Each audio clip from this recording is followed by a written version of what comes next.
আসসালামু আলাইকুম ওরহমতুল্লাহি ওবরাকাতুহ। আলহামদুলিল্লাহ রাব্বিল আলামিন ওয়াসসালাতু ওয়াসসালামু আলা রাসূলিহিল কারীম, আম্মা বা'দ। সম্মানিত দিনী ভাই সকল, একটি বিশেষ বিষয় নিয়ে উপস্থিত হয়েছি, যেটি বর্তমান সময়ে আমাদের প্রায় সকল ভারতীয় মুসলিমকে জানা উচিত। সেটি হলো দাউদি বোহরা সম্প্রদায় কি।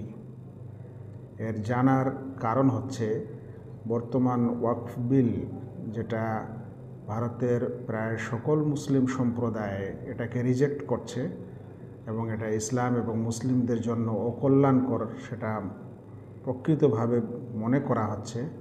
কিন্তু এর মাঝে একটি বিশেষ ইসলামের লেবাসধারী সম্প্রদায়, যাদেরকে বোহরা বলা হয় সাধারণ ভাষায়, তারা এই বিলকে সমর্থন করছে এবং দেশের প্রধানমন্ত্রীর সঙ্গে সাক্ষাৎ করে তার সমর্থন ইত্যাদি তারা দিচ্ছে ও জানাচ্ছে।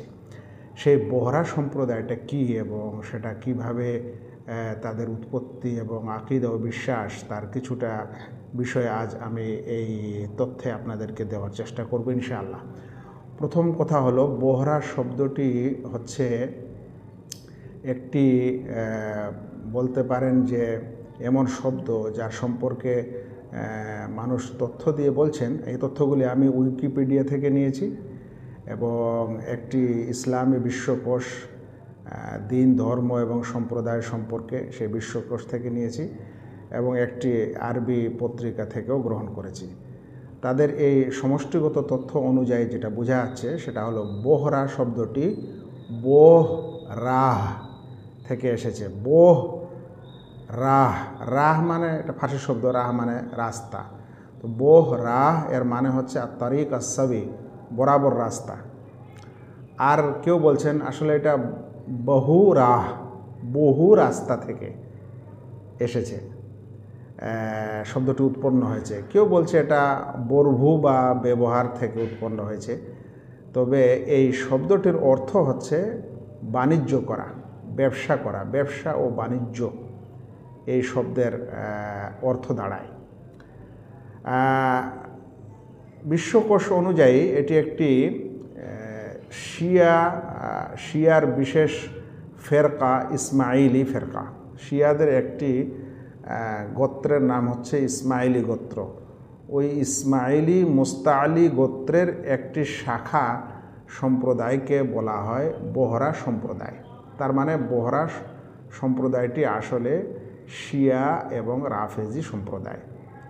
এই সম্প্রদায়টি রাজ্য পরিচালনা করা বা রাজনীতি প্রত্যাখ্যান করে ব্যবসায় নেমে পড়ে, আর সেই জন্য তাদেরকে বোহরা বলা হয়। বোহরা সম্প্রদায় আসলে দুই ভাগে বিভক্ত। একটাকে বলা হয় বোহরা সোলাইমানিয়া, আর একটা হলো বোহরা দাউদিয়া। বর্তমানে যেটা ভারতবর্ষে যে সম্প্রদায় সমর্থন করছে এটা বোহরা দাউদিয়া। দাউদ বুরহান উদ্দিন বিন কুতুব শাহর দিকে তাদের নিসবত এবং তাদের সম্পর্ক, সেই জন্য তাদেরকে বোহরা দাউদিয়াও বলা হয়। তাদের সংখ্যা পৃথিবীতে প্রায় 10 লাখ, 1 মিলিয়ন, কোনো কোনো লোকেরা 25 মিলিয়নেরও কথা বলেছেন। এদের অবস্থান পৃথিবীতে বহু দেশে আছে, তার মধ্যে বিশেষ করে ইন্ডিয়ার বোম্বাইতে এবং গুজরাতে আছে, এবং পাকিস্তান ও বাংলাদেশও আছে, ইয়েমেনে বিশেষ করে আছে, কুয়েত, বাহরাইন, ইমারত, এ সকল আরব দেশগুলিতেও তাদের অবস্থান রয়েছে। এরা মনে করে যে আলী রাদিয়াল্লাহু তাআলা আনহু, রাসূল সাল্লাল্লাহু আলাইহি ওয়াসাল্লামের মৃত্যুর পর আলী রাদিয়াল্লাহু তাআলা আনহুই হচ্ছেন রেসালতের উত্তরসূরি, এবং তারা মনে করে যে কোনো ইমাম, মানে এই সম্প্রদায়ের কোনো ইমামের সম্মান এটা নবুয়তের সম্মানের চাইতেও বেশি এবং বড়। নবুয়তের সম্মানের ঊর্ধ্বে কোনো তাদের ইমামের সম্মান। তাদের 12তম ইমাম, যার নাম হলো আত-তাইয়্যিব বিন আল-আমের, তিনি বিশেষ এক গুহায় গোপন আছেন। যেমন সাধারণ ইমামই শিয়াদের 12 ইমামে বিশ্বাসী শিয়াদেরও এটা বিশ্বাস যে 12তম ইমাম সিরদাবে লুকিয়ে আছেন, গোপন আছেন, সেখান থেকে বিশ্ব পরিচালনা করেন ইত্যাদি। এরকম ইনাদেরও এই 12তম ইমাম আত-তাইয়্যিব বিন আল-আমের সেও নাকি এই গোপনে চলে গেছে। এদের রাজনীতির দর্শন যদি দেখা যায় তাহলে বর্তমান সরকারের সাথে সহযোগিতা করার নীতি অনুসরণ করে। পৃথিবীর যে স্থানে তারা থাকুক, যে সরকার বর্তমান, সেই সরকারের সাথে সম্পূর্ণ আনুগত্য হয়ে কাজ করা।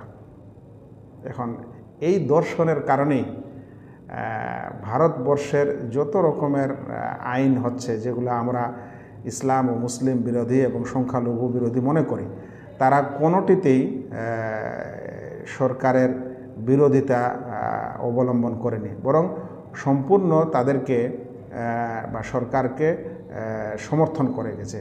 তাদের কাছে এটা যায় আসে না যে সরকার কোন ধর্মের বা কোন আদর্শের। যে সরকার আসুক তাদের আনুগত্য করাই হচ্ছে তাদের রাজনীতির দর্শন। বহরাদের ভাষা কি?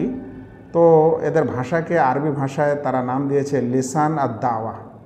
এই ভাষাটি আসলে নব্য ইন্দো আর্য ভাষা, গুজরাটি থেকে তৈরি হয়েছে, গুজরাতের ভাষা থেকে, এবং বহু আরবি, ফার্সি, উর্দু শব্দ আছে। তাদের পোশাক আশাক হচ্ছে সাধারণত মানে লম্বা পোশাক কিংবা দেশীয় পোশাক, তবে সেটা সাদা রঙের বেশি।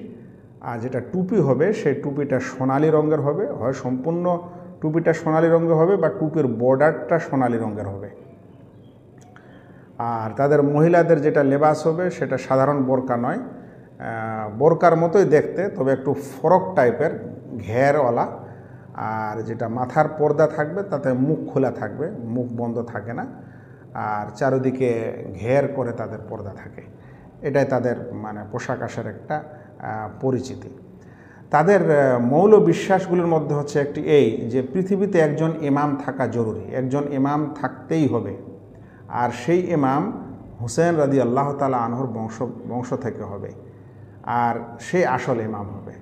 যদি ইমাম না থাকে তাহলে তখন ওই ইমামের স্থানে কাজ করবে দায়ী মুতলাক, সাধারণ দায়ী, সাধারণ আহ্বায়ক কাজ করবে। বর্তমান এই সম্প্রদায়ের যিনি ইমাম, তিনি 53তম দায়ী মুতলাক। ইমামের বর্তমানে দায়ী মুতলাক হয়, 53তম দায়ী মুতলাক। তিনি 1914 সালের জানুয়ারিতে দায়িত্ব গ্রহণ করেছেন। তার নাম হলো মুফাদ্দাল সাইফুদ্দিন। মুফাদ্দাল সাইফুদ্দিন আবার পুত্র হচ্ছেন 52তম দায়ী মুতলাক বুরহানুদ্দিনের। এই মুফাদ্দাল সাইফুদ্দিন বর্তমানে যিনি এই বহরা দাউদিদের ইমাম, তিনি বর্তমানে ভারতবর্ষের আলিগড় মুসলিম ইউনিভার্সিটির চ্যান্সেলর। তার পিতাও চ্যান্সেলর ছিল, তার পূর্বের ইমামরাও চ্যান্সেলর হয়েছে।